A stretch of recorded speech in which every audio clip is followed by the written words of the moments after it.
हाय मैं मर ही जाऊं जो तुझको ना पाऊं, यादों में तेरी मैं रातें गुजारूं, होठों पे लम्हा लम्हा है नाम तेरा, हाय तुझको ही गाऊं मैं, तुझको पुकारूं। सैयारा तू तो बदला नहीं है, मौसम जरा सा रूठा हुआ है। सैयारा तू तो बदला नहीं है, मौसम जरा सा रूठा हुआ है। બધાયનું એક નવા વિડીયોમાં મારા વાલીડાઓ સ્વાગત કરું છું. એક પ્રેમાનંદ મહારાજ અને નિરુદ્ધ આચાર્ય મહારાજ. આપ સૌ જાણો છો પ્રેમાનંદ મહારાજનો ચહેરો તો ખૂબ જ ચિત્ત પરિચિત છે. જો કે અનિરુદ્ધ આચાર્ય મહારાજની પણ બધી મીમ્સ અને રીલ વાયરલ થતી રહે છે, એમની બોલવાની કટકાઓ ક્લિપિંગ્સ. તો પ્રેમાનંદ મહારાજની એક કંટ્રોવર્સી સામે આવી છે. આમ તો કંટ્રોવર્સી ન કહેવાય, પણ લોકોએ બનાવી દીધી, જેમાં પ્રેમાનંદ મહારાજ કહે છે કે આજકાલ છોકરીઓ લગ્ન પહેલાં 4-5 પુરુષ સાથે સંબંધમાં રહે એટલે પવિત્રતા જળવાતી નથી. આ એ દેશ છે જ્યાં ચારિત્ર માટે લોકો જોહર કરી લેતા, પોતાના શરીરને કોઈ ટચ ન કરી જાય, વિદેશી આક્રાંતાઓ એટલે લોકો પોતાનું જીવન દઈ દેતા, અને એ દેશમાં સ્થિતિ છે. અનિરુદ્ધ આચાર્ય પણ જુલાઈ મહિનામાં બોલ્યા હતા કે પહેલાં 16 વર્ષે સગાઈ થઈ જતી તો દીકરીનું મન એક જ પુરુષ સાથે જોડાતું, હવે તો બહુ મોટી ઉંમરે 25 વર્ષે 30 વર્ષે લગ્ન થાય એટલે પહેલાં નહીં એક લોકો એમના જીવનમાં આવગમન કરી જાય. એટલે એમને પછી હવાલો આપ્યો રાજા રઘુવંશી કેસનો, મધ્યપ્રદેશવાળા, કે એટલે આ પ્રકારની ઘટનાઓ બને છે. આપ સૌને ખબર છે કે ચર્ચિત રાજા રઘુવંશીનો કેસ, જેમાં રાજા રઘુવંશીની હત્યા કરવામાં આવી એની જ પત્ની દ્વારા મેઘાલયના શિલોંગની બાજુમાં. એટલે આને લઈને ખૂબ વિવાદ થયો અને લોકો પોતપોતાની પ્રતિક્રિયાઓ, કોઈ એમના સમર્થનમાં બોલે છે, કોઈ એમના વિરોધમાં બોલે છે. હિરોઈન દિશા પટનીની બેન ખુશ્બુ પટનીએ તો વિડીયો બનાવી અને બાસ્ટર્ડ સુધી કંઈ ગાળો દીધી અનિરુદ્ધ આચાર્યને. એટલે મારે કહેવું છે કે દોષ આ બંનેનો નથી, ના પ્રેમાનંદ મહારાજનો છે ના અનિરુદ્ધ આચાર્યનો છે. દોષ સમાજનો છે, ભારતના સંકુચિત કુંઠિત સડી ગયેલા સમાજનો છે. કેમ કે જુઓ, પંથ સંપ્રદાય તો તમને જેવી વાતો ગમે ને એવી જ પીરશે. કોઈ પણ પંથ સંપ્રદાય હોય, આપણે ગુજરાતમાં પણ ઘણા પંથ સંપ્રદાય ચાલે છે, તો એ લોકો પુનર્જન્મની વાત, જે માર્કેટમાં પ્રોડક્ટ તમને વેચે છે એટલા માટે તમને જ પુનર્જન્મ ગમે છે, તમારે જ અહીંથી જવું નથી. તમારે જે વારંવાર આ પૃથ્વી ઉપર આવી અને વિવિધ પ્રકારના ભોગ ભોગવવા છે, વિવિધ પ્રકારના સુખ ભોગવવા છે. તમે જ કર્મફળ અને પાપ પુણ્ય અને સ્વર્ગ નર્કને, એટલે જે બધું તમને જે ગમે એ બધું એ લોકો તમને પીરસે છે. દોષ એમનો નથી. સમાજ તાર્કિક થઈ જાય, લોજિકલ થઈ જાય, બુદ્ધિજીવી થઈ જાય તો એ લોકો આ પ્રકારની પ્રોડક્ટ તમને વેચી ન શકે. એટલે જે કંઈ તમને વેચવામાં આવે છે એની પાછળ માત્ર ને માત્ર સમાજ જવાબદાર છે, આ ધર્મગુરુઓ નહીં. અને કમનસીબે ભારતમાં છેલ્લા 1500 વર્ષમાં જેટલા પણ પંથ સંપ્રદાય છે એમાં આ જ બધું ચાલ્યું છે. અને 1500 વર્ષમાં બ્રહ્મચર્યને લઈ અને ખૂબ મહિમા મંડન થયું. આપણા બધા જ લોકો સેક્સ ન કરવું, શારીરિક સંબંધોથી દૂર રહેવું, સંભોગથી દૂર રહેવું, આ બધી વાતોનું ખૂબ જ મહિમા મંડન આપણા ભારતમાં. મતલબ કોઈ માણસ આધ્યાત્મિક હોવાનો માપદંડ જે છે કે ભાઈ એ સેક્સ નથી કરતો, એ તો બ્રહ્મચારી છે, નાનપણથી બ્રહ્મચારી છે. સેક્સ મતલબ કંઈક પાપ, કંઈક ખોટું, કંઈક ટેબુ, અપરાધ ભાવ. ભારતીય મહિલાઓ પર તમે જુઓ તો સેક્સ બાદ ખૂબ જ અપરાધ ભાવ અનુભવે. શરીરમાં આવેગ આવે એટલે સંબંધોમાં હોય થઈ જાય, પણ ત્યારબાદ ખૂબ અપરાધ. કેમ કે આપણા સંસ્કૃતિમાં છેલ્લા 1500 વર્ષમાં આ બધું ઘૂસી ગયું. વિદેશી જે ધર્મ આપણા ઉપર આવ્યા બહારથી, વિદેશી સભ્યતાઓ, એના મિશ્રણમાં, એની અસર હેઠળ આપણે પણ સેક્સને ટેબુ સમજવા લાગ્યા, અથવા તો સેક્સ, સંભોગ, આ બધી વસ્તુઓ જે છે એ ખૂબ જ હિણપત ભર્યું કૃત્ય, એ અપરાધ ભાવ આપણામાં જન્મી ગયો, આપણા સમાજ જીવનમાં. તો વાસ્તવિક સનાતનને લઈ અને તમે મને પૂછો તો સનાતનમાં જેટલો સંભોગનો, શારીરિક ગુણધર્મોનો, સેક્સનો સ્વીકાર કરવામાં આવ્યો છે એટલો જગતના કોઈ પણ ધર્મમાં સ્વીકાર કરવામાં આવ્યો નથી. એ તો પાછળથી ચિંગુર મરકટ કીડા મકોડા કીટ પતંગા આ બધા લોકો સેક્સને લઈને અપરાધ ભાવ અનુભવે. સનાતન ધર્મમાં અરે ભાઈ આ કામસૂત્રની ધરતી છે. 3000 વર્ષ પહેલાં વાત્સાયને આ જ દેશમાં આ જ ધરતી ઉપર કામસૂત્ર લખ્યું હતું.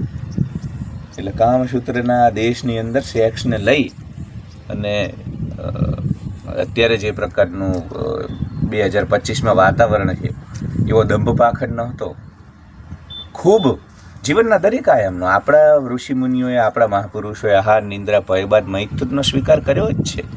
પ્રકૃતિના અભિન્ન ગુણ તરીકે એનો સ્વીકાર કરવામાં આવ્યો જ છે. આપ તમે જુઓ ઘણા બધા મંદિરો છે જ્યાંમાં ગ્રુપ સેક્સ 3-4 લોકો સેક્સ આ પ્રકારની એડવાન્સ તમે સમજો. હું કહેવા એ માગું છું કે ભારતના લોકો 3000 વર્ષ પહેલાં સંભોગને લઈ સેક્સને લઈ અને આ સોસાયટી એટલી બધી ખુલ્લી હતી, ઓપન માઇન્ડેડ હતી કે અત્યારે હાલ પણ ભારત નહીં દુનિયાના લોકો એટલા નથી.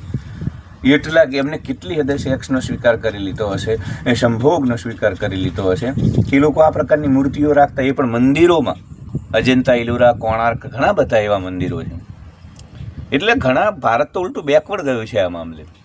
અને મેં કહ્યું ને એમ કે આપણી પર વિદેશી આક્રમણો થયા ને એ લોકોની કલ્ચરની અસર, એ લોકોના કલ્ચરમાં દંભ પાખંડ બહુ. એમને સેક્સ તો બધાને કરવું છે પણ એનો સ્વીકાર નથી કરવો. અને એટલે જ ભારત પણ કૃષિ, હું તો હંમેશા કહું છું કે ભારત માત્ર કૃષિ પ્રધાન દેશ નથી, ભારત દંભ પાખંડ પ્રધાન પણ દેશ. આપણે લોકો દંભી બહુ. આપણે સાર્વજનિક રીતે જે વાતની ટીકા કરીએ ને વ્યક્તિગત જીવનમાં એની જ અભિલાષા રાખતા હોય. એટલે આમ સેક્સને લઈને ગમે ત્યાં તમે જોજો વાત નીકળે જાહેરમાં તો લોકો છી છી છી છી છી એ રીતે વાત કરશે. પણ વ્યક્તિગત જીવનમાં મને આપણા બધાને ખબર છે. અને કોણે સેક્સ નથી કર્યું? હું તમને પૂછું છું કે કોણે સેક્સ નથી કર્યું? મેં કર્યું છે. તમે જે લોકો બધા જ પ્રકૃતિનો ગુણ છે. જેમ આપણે ભોજનનો સ્વીકાર કરી લઈએ છીએ કે ભાઈ આપણે ભોજન કરીએ તો એવું નથી કહેતા ઘરે કેમ ભોજન કરી લીધું, અપરાધ ભાવમાં નથી આવતા. નિદ્રા કરીએ તો પણ અપરાધ ભાવ કેમ નથી સૂતા. તો એટલું જ પ્રકૃતિનો ગુણ છે મૈથુન. પણ સોસાયટી આપણા જીન્સમાં જ હું જોઉં છું ભારતીય મહિલાઓ, ભારતીય પુરુષો સંબંધોમાં હોય, જવાનીમાં સંબંધોમાં હોય, પણ એક વખત એમની વચ્ચે શારીરિક ગુણધર્મોની આપ-લે થાય, સંભોગ થાય, ત્યારબાદ ખૂબ જ અપરાધ ભાવ અનુભવે. એમને આમ એવું થઈ જાય અરે રે છી છી છી કશું ખોટું થઈ ગયું.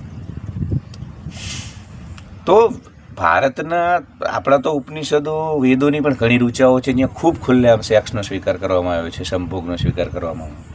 પણ વિદેશી જે આક્રમણો બહારથી થયા એને લીધે ક્યાંક ને ક્યાંક આપણી સભ્યતાની અંદર સેક્સ ટેબુ બન્યું.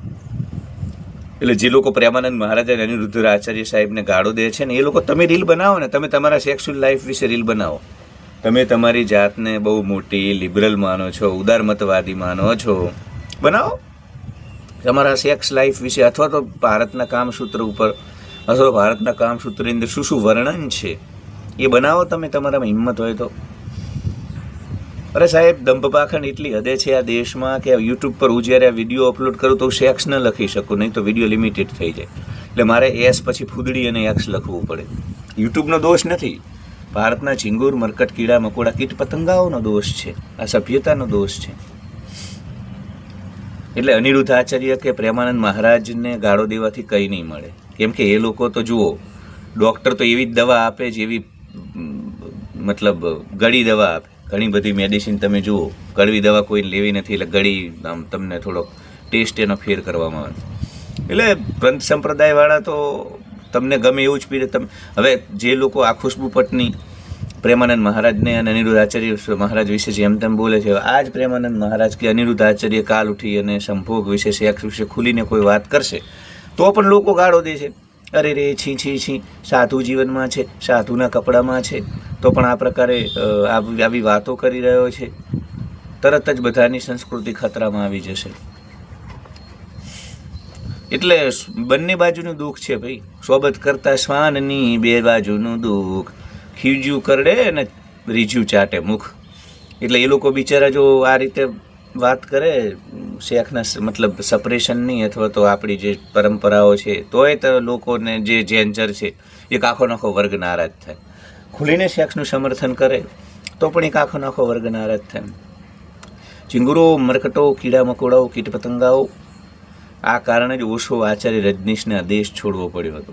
કેમ કે મહાપુરુષે પ્રથમવાર ખુલીને હિંમત દાખવીને, ઓશો ખૂબ જ સાહસિક હતા, એમને ખૂબ જ હિંમત દાખવીને, સાહસ દાખવીને સેક્સનો પૂર્ણતાથી સ્વીકાર કર્યો હતો. પણ દેશના ચિંગુર મરકટ કીડા મકોડાઓ એમની વાતને સમજી ન શક્યા. એમને દેશ છોડવો પડ્યો. અરે અમેરિકા પણ ન સમજી શક્યું. એટલે પહેલાં આત્મમંથન આ દેશની જનતાએ કરવાની જરૂર છે. અને ભાઈ પંથ સંપ્રદાય તો ગુજરાતમાં ચાલતા હોય કે બહાર, એ લોકોની 3-4 પ્રોડક્ટ જ છે. પૂર્વજન્મ, કર્મફળ, એના ઉપર એમનો ખેલ ચાલે છે. બ્રહ્મચર્ય. તમે જ તમારા બાળકોને કહો છો કે ઓહો ઓલા સ્વામીને પગે લાગી આવે, બ્રહ્મચારી છે, નાનપણથી એમનામાં તેજ છે. અને ઘણી બધી એક પ્રકારની તમને કહું ને, ઘણી બધી ગેરમાન્યતાઓ છે આ દેશમાં સેક્સને લઈને. કોઈ સેક્સ ન કરે એટલે બહુ તેજસ્વી. હું નાનો હતો ત્યારે સ્વામી વિવેકાનંદને લઈને એક ખૂબ જ દંતકથા અહીંયા ચાલતી કે એમને ક્યારેય સેક્સ સંભોગ નહોતો કર્યો તો એ મર્યા ત્યારે એમના આખા શરીરમાંથી વીર્ય નીકળ્યું હતું. આવી બધી વાતો, મતલબ મોં માથા વગરની. એટલે અહીંયા માર્કેટ જ છે ભાઈ આ બધી વાતોનું. આપણે જ આપણા બાળકોને એવું શીખવીએ કે હા છી આપણે વાત ન કરી શકીએ. એટલે આપણો દોષ છે. આપણે જેટલા બધા રિઝર્વ છીએ સેક્સને લઈને, આપણામાં જેટલી બધી અસ્વીકૃતિ ભરી છે, એના કારણે આ બધું થઈ રહ્યું છે. એટલે દોષ આ ધર્માચાર્યો તો જો પ્રોડક્ટ તમને ગમે એવી જ વેચે. ખુદ આચાર્ય રજનીશના પણ શરૂઆતના તમે લેક્ચર જુઓ ને તો પુનર્જન્મ, કર્મફળ, આ બધી વાતો પર નહોતા બોલતા. ખૂબ રેશનલ, ખૂબ ક્રાંતિકારી વાતો આચાર્ય રજનીશની હતી. પણ કીડા મકોડાઓ એમનો વિરોધ કરવા લાગ્યા તો પછી એમને પણ એની એ જ પ્રોડક્ટ વેચી. અંતે એમને પણ આશ્રમ ચલાવવા હતા. તો કોઈને આશ્રમ ચલાવવા હોય તો શા માટે એ જોખમ લે? તમને ગમે એવી જ વાતો પીરશે ને, એમને પણ તમને ઉલ્લુ બનાવવાના, ચૂનો લગાવવાનો ચાલુ કરી દીધો. પુનર્જન્મના લાડવા વેચવા લાગ્યા, અને કર્મફળના અને જન્માંતર ને 84 લાખ યોની બધું ઓછોએ કર્યું. કરવું નહોતું, શરૂઆતના 2 વર્ષ નહોતું કર્યું. પણ આ કીડા મકોડાઓ, કીટ પતંગાઓ તૈયાર જ નથી. આજે નથી તૈયાર. આજે સેક્સને લઈ અને ખુલીને તમે વિડીયો બનાવો, હું બોલું એ ઘણા બધા લોકોને નથી ગમતું. તો દંભ પાખંડ જ જે લોકોને કરવો છે હંમેશા, એ દંભી સમાજ કઈ રીતે સત્યનો સ્વીકાર કરી શકે? બાકી તો 3000 વર્ષ પહેલાં કામસૂત્ર, ત્યારે આ યુરોપ, આ ભૂરિયાઓ જે છે ને, બધા તોડિયાઓ જે તમને અત્યારે લાગે કે ખૂબ એડવાન્સ છે ને આપણા કરતાં આમ આપણે એમને અહોભાવથી જોઈએ ને આપણે એમની સામે લઘુતા ગ્રંથિનો અનુભવ કરીએ ને, એ લોકો જંગલોમાં રહેતા હતા ત્યારે આપણી સભ્યતા એટલી બધી એડવાન્સ હતી કે વાત્સ્યયન મુનિ, આપણા ઋષિ અહીંયા કામસૂત્ર લખતા, રિસર્ચ કરતા હતા. ત્યાં એમનો આશ્રમ હતો ઓરિસ્સાની અંદર. એટલે ભારતીય સભ્યતાની અંદર જો તમે મને વાત કરો ને તો સેક્સને લઈ અને કોઈ કુંઠિત, સંકુચિત માનસિકતા નથી રહી. પૂર્ણ સ્વીકાર જ કરવામાં આવ્યો છે. પણ 1500 વર્ષમાં વિદેશી આક્રમણો થયા, 1000 વર્ષમાં ખાસ કરીને જ્યારે આપણી પર વિદેશી આક્રમણો થયા, અન્ય સભ્યતાનું આપણી સાથે મિશ્રણ થયું, ત્યારબાદ આપણી જે વિચારધારાઓ છે ને એને પણ આપણે ક્યાંક ને ક્યાંક બદલી છે. એની અંદર આપણી અંદર સંકોચ આવ્યો છે આ બધી વાતના સ્વીકારને લઈને. એટલે અનિરુદ્ધ આચાર્ય કે પ્રેમાનંદ મહારાજને ગાળો દેવાથી બિલકુલ કશું વળવાનું નથી. તમારા હિંમત હોય તો તમે રીલ બનાવો. જે લોકો અનિરુદ્ધ આચાર્ય અને પ્રેમાનંદ મહારાજને ગાળો દઈ રહ્યા છે ને, એ લોકો રીલ, તમે પોતાના પિક્ચરો વ્યક્ત કરો, ક્યાંક સ્ટેટસ મૂકો. છે હિંમત તમારા સંબંધીઓ સામે બોલી? હું વિડીયો બનાવું એમાં પણ ખૂબ હિંમત જોઈએ. ઘણા બધા મારા સગા સંબંધી, પરિવારજનો જુએ છે, પણ એ તો બોલવું પડે. ના બોલો પછી એમની ટીકા કરી શકો. સત્ય જેવું છે એવું બોલવાની હિંમત હોય ત્યારે જ આપણે ટીકા કરી શકીએ. એટલે ખાલી ખોટો દંભ પાખંડ કરવાથી કશું નહીં વળે. તમે બધા મોટા તીસમારખા હોય તો બનાવો અને ખુલીને સ્વીકાર કરો કે હા ભાઈ, અમે એ વાત્સ્યયન ઋષિના વંશજો છીએ, અમે એ સભ્યતાના વંશજો છીએ જ્યાં હાર, નિંદ્રા, ભય બાદ મૈથુનનો પણ પૂર્ણ સ્વીકાર કરવામાં આવ્યો છે. તો ઠીક છે, આપ સૌને દરખાસ્ત કરું છું કે મારા વિડીયો ગમતા હોય તો તમારા ફેમિલી ગ્રુપમાં, ફ્રેન્ડ્સના ગ્રુપમાં એને મોકલો. નીચે હાઈપ બટન આવે છે, હાઈપમાં મને સ્કોર આપો. કેમ કે આપણી ચેનલ ખૂબ નવી છે એટલે લોકો સુધી પહોંચવામાં વાર લાગશે. એટલે આપના સહયોગની મને ખૂબ જ જરૂર છે. આપના સહયોગ અને આપના સપોર્ટથી જ હું આગળ વધી શકી. આપણો પરિવાર આપણે વધારવો છે. તો તમે વિડીયો પહોંચે તો સબસ્ક્રાઈબ કરો, ઘંટડી ઓન કરો અને નીચે હાઈપ જે સ્કોર છે એ પણ આપો. લોકો સુધી વોટ્સએપ ગ્રુપમાં શેર કરો. એ રીતે આપણે ઘણા લોકો સુધી પહોંચી શકીશું. તો બસ મારે સેક્સને લઈને મારા વિચારો અને સનાતન ધર્મ શું માને છે, આપણી સભ્યતા, એ મેં કે ભાઈ આપણે બહુ એડવાન્સ હતા, પણ 1000 વર્ષમાં વિદેશી આક્રાંતાઓના આક્રમણ અને એમની સભ્યતાના મિશ્રણના કારણે આપણે બધા એને લઈ અને ક્યાંક ને ક્યાંક સંકુચિત બન્યા છીએ. એક પ્રકારનો સંકોચ આપણી અંદર પ્રવર્તે છે. તો love you all, like, share and subscribe.